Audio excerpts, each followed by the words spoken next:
Hello everyone.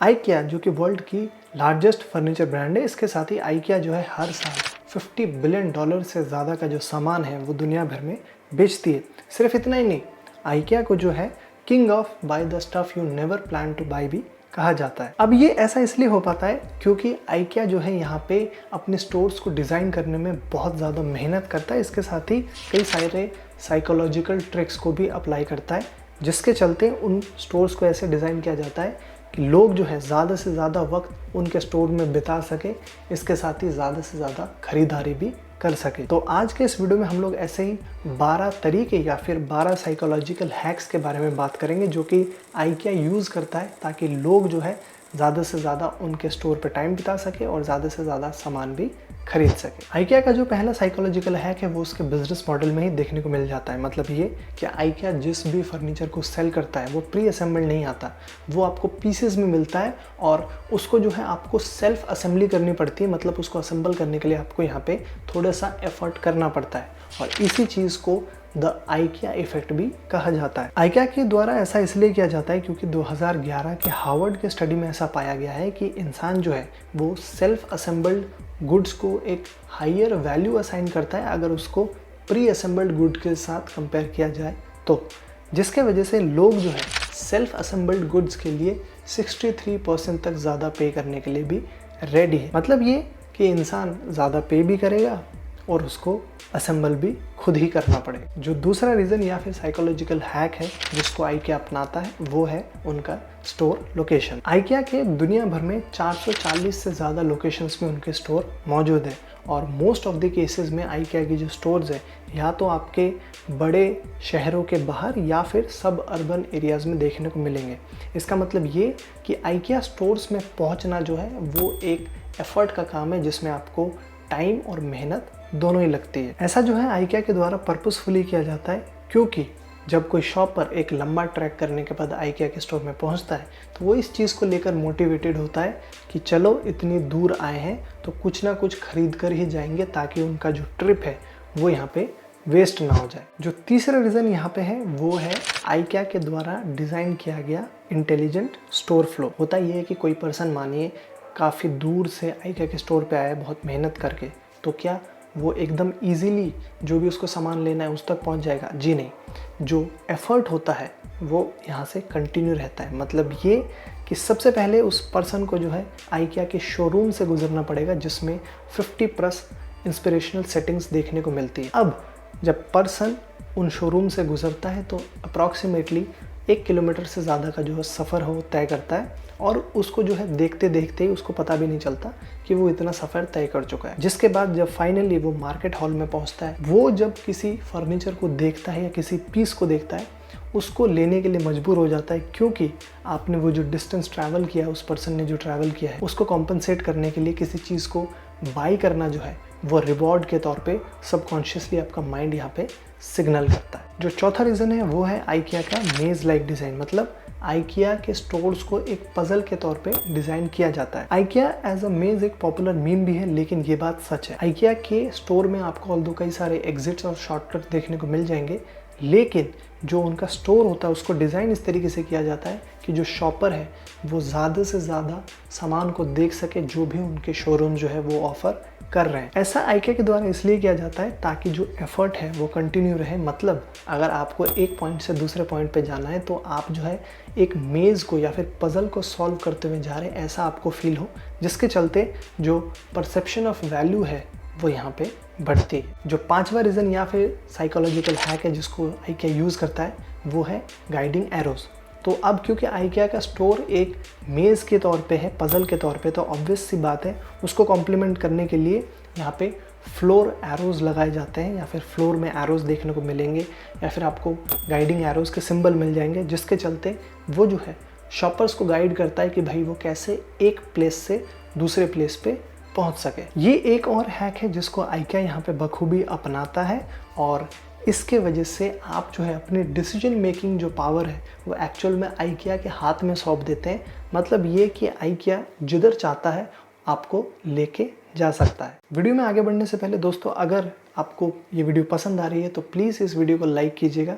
इससे ना सिर्फ हमको मोटिवेशन मिलता है, लेकिन एल्गोरिदम को भी ये पता चलता है कि हाँ, ये वीडियो जो है लोगों को पसंद आ रही है, जिसके चलते वो और लोगों को भी शो करता है। अब मूव ऑन करते हैं IKEA के छठवें रीज़न या फिर साइकोलॉजिकल हैक की ओर। तो वो है डिसेंसिटाइजिंग एनवायरनमेंट।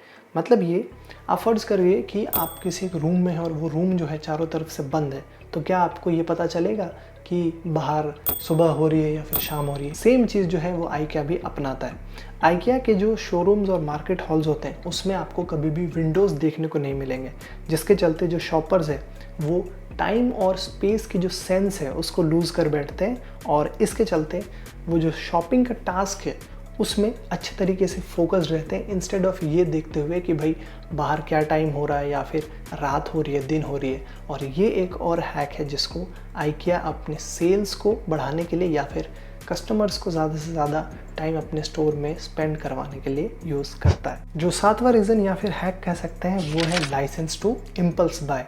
मतलब ये कि IKEA जो है बहुत ही चालाकी से छोटे छोटे सामानों को स्टोर के हर एक कोने में रख देता है। अब IKEA ऐसा क्यों करता है, मैं आपको 2 एग्जांपल्स की मदद से समझाता हूँ। सबसे पहले तो IKEA जो है अपने छोटे आइटम्स को जो है वो बिग टिकट आइटम्स के बगल में प्लेस कर देते हैं। वो इसलिए क्योंकि एग्जांपल के तौर पे मानिए कि आप कोई किचन टेबल को देखने को जा रहे हैं, तो किचन टेबल के साथ ही आपको जो है प्लेट्स भी देखने को मिल जाएंगे, जिसके चलते वो एक आपको होल डील देखने को मिलेगा। मतलब ये कि आप किचन टेबल तो ले रहे हैं, तो क्यों ना यहाँ पे प्लेट्स भी ले ली जाए। दूसरा एग्जांपल ये है कि क्योंकि IKEA स्टोर्स की जो डिज़ाइन है वो पजल जैसे होते हैं, तो लोग जो है यूजुअली ऐसे आइटम्स को पिक कर लेते हैं ताकि उनको दोबारा जो है उस जगह पे किसी दूसरे पॉइंट से ना आना पड़े उस पर्टिकुलर आइटम को लेने के लिए, जिसके चलते मोर और लेस वो लोग उस आइटम को जो है लास्ट में खरीद लेते हैं। जो 8वां रीज़न है वो है आपका राइटिंग डाउन लिस्ट।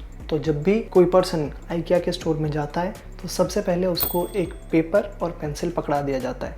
इससे होता ये है कि जो भी उस पर्सन को सामान खरीदना है वो उस पेपर में लिख सकता है। अब ये जो पीस ऑफ पेपर है वो ना सिर्फ एक मेमोरी एड की तरह काम करता है, लेकिन कंसिस्टेंसी के लिए एक क्लासिक परसुएशन हैक भी है। मतलब ये कि मानिए अगर आप कोई चीज़ को किसी पीस ऑफ पेपर में लिख लेते हैं और आप जो है फिर उस चीज़ को लेने के लिए जाते हैं किसी जगह पे, तो मोस्ट ऑफ द टाइम आप जो है फॉलो थ्रू करते हैं कि भाई हमने जो सामान लिखा था वो लिया है कि नहीं, जिसके चलते बहुत कम चांसेस होते हैं कि जो आपने लिखे हुए हैं उसको आप ना खरीदें या फिर मिस आउट कर जाए। जो 9वां रीज़न है वो है इन स्टोर डाइनिंग। IKEA के फाउंडर इंगवार काम्प्रेड का ये कहना है कि you can't do business with someone on an empty stomach. IKEA stores में आपको जगह जगह पे कैफेज देखने को मिल जाएंगे, जिसके चलते ना सिर्फ लोग उनमें जाके अपने आप को रिचार्ज कर सकते हैं, लेकिन लोग ये भी डिस्कस कर सकते हैं कि भाई क्या उनको जो है यहाँ पे सामान लेना है। और इसके वजह से लोगों का जो IKEA स्टोर में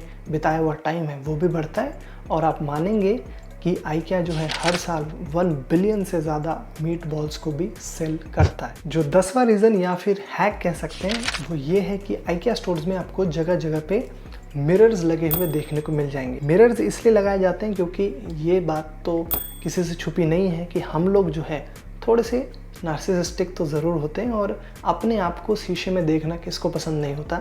जहाँ पे हम लोग शीशे में देख के अपने आप को निहारते हैं, अपने बालों को ठीक करते हैं या फिर अपने ड्रेस को ठीक करते हैं। और IKEA जो है इस चीज़ को इसलिए ज़्यादा फोकस करती है, मिरर्स इसलिए जगह जगह पे लगाती है। इसके चलते होता ये है कि भाई पॉजिटिव इमोशन जो है वो निकल के आता है, लोगों को जो है एक फील गुड फैक्टर यहाँ पे महसूस होता है। जो 11वां रीज़न है वो है ग्रेट वैल्यू। अब ये चीज़ किसको नहीं पता कि भाई सस्ते से सस्ते दाम में अगर उसको बढ़िया से बढ़िया सामान मिल रहा हो, किसको पसंद नहीं आएगा। यही प्रिंसिपल जो है IKEA भी फॉलो करता है।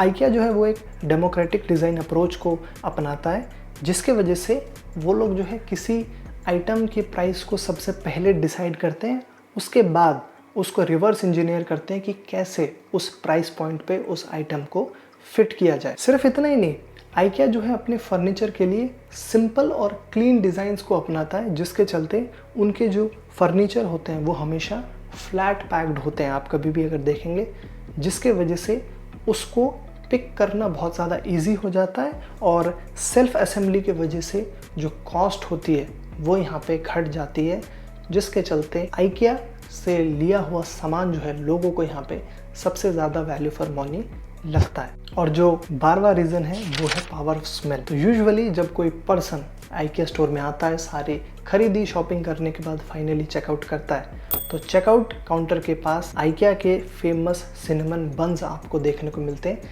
जिसकी भीनी भीनी खुशबू आपके नाक में आती रहती है। अब इसके भी दो पर्पज़ है। पहला तो ये स्मेल जो है वो बहुत ज़्यादा पावरफुल चीज़ होती है, जिसके वजह से ये जो है मेमोरी को रिकॉल करने में हेल्प करता है। जिससे होता ये है कि मानिए आप कोई चीज़ भूल रहे हैं, तो वो स्मेल से मोस्ट ऑफ द टाइम ऐसा हो सकता है कि आपको वो मेमोरी रिकॉल हो जाए और आप वो चीज़ जो है फिर दोबारा से खरीद लें। दूसरा रीज़न ये है कि आइकिया ये चाहता है कि भाई अब क्योंकि आप पूरे स्टोर में घूम लिए, आप सब कुछ ले लिए और आप क्योंकि थक गए हैं, ये एक पेनफुल एक्सपीरियंस रहा आपके लिए थोड़ा सा, लेकिन आप जब निकल रहे हैं तो वो जो बंस की सूदिंग सेंट है वो आपके नाकों में जब पड़ती है तो ऐसा महसूस होता है जैसे कि आप घर पे ही कुछ चीज़ जो है बेक कर रहे हैं, और ये चीज़ जो है जाते जाते आपके एक्सपीरियंस को और भी ज़्यादा प्लेजेंट कर देता है। बाकी दोस्तों आप लोग ज़रा हमें बताओ कमेंट्स में, इंडिया में 2 आइकिया स्टोर्स, एक हैदराबाद में, एक नवी मुंबई में, क्या आप जो है कभी आइकिया स्टोर पे गए हो? क्या आपने इन सब चीज़ों को इस वीडियो को देखने के बाद नोटिस किया है? अगर हाँ, तो आपके जहन में क्या क्या चीज़ें आती हैं वो हमारे साथ कमेंट्स में ज़रूर शेयर कीजिएगा कि हाँ भाई ऐसा मैंने भी एक्सपीरियंस किया। अगर ये वीडियो आपको पसंद आया हो तो लाइक के साथ साथ अपने दोस्तों के साथ भी ज़रूर शेयर करना है, और हम आपके लिए ऐसे ही इंटरेस्टिंग वीडियोस, ब्रांड से लेकर न्यूज़ अपडेट्स, स्टोरीज़ और इसके साथ ही इंटरव्यूज़, पॉडकास्ट भी लेके आते रहते हैं। देखते रहने के लिए हमारे चैनल को सब्सक्राइब करके बेल आइकन को बजा दो, ताकि मैं जब भी नया वीडियो डालूँ उसका नोटिफिकेशन आपको सबसे पहले मिल जाए। मेरा नाम तो रोमान है, मैं आपको मिलूंगा अगली वीडियो में। तब तक आप देखते रहिए नेक्स्ट बिग ब्रांड को। Thanks for watching.